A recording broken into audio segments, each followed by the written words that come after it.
Hey, this is Pastor Andrew with your scripture of the day. Hopefully, I can give you a word to encourage you, to encourage someone else. Today's scripture always encourages me because in my walk, there's been a lot of times, especially when I was new in my walk with God, that I would always just say, okay, this doesn't make a lot of sense. And then when I ran across this passage of scripture, it excited me because I realized the God that we serve. So I'm going to be reading out of Mark chapter 9. And if you want to read it in its full context, I would encourage you to read Mark 9:14 through 30. But I'm only going to read Mark chapter 9, verses 23 and 24. And it reads like this. And Jesus said to him, if you can, all things are possible for him who believes. Immediately the boy's father cried out to him and said, I do believe. Help my unbelief.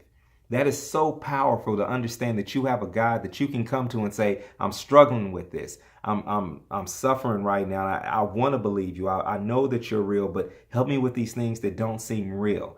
Like there's oftentimes where we know that there's promises that God has given us and we can't see how we're going to get to that promise. We can't see how those bills are going to get paid or how you're going to end up walking in the glory in which he's revealed, he's told you you're going to have. That bright future is yours, but sometimes you got to say, all right, Lord, help me with my unbelief.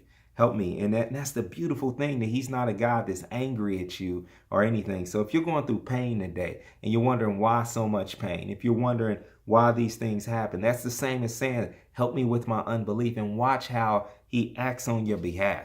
If you read this, this whole story in context, you'll see where Jesus immediately acts on behalf of the Father who cried out with a sincere heart. So my challenge for you today is bring your sincere heart to God and let him know that, the worry and the strife, don't come to him fake. He's a God that can handle it, and he loves you right where you are.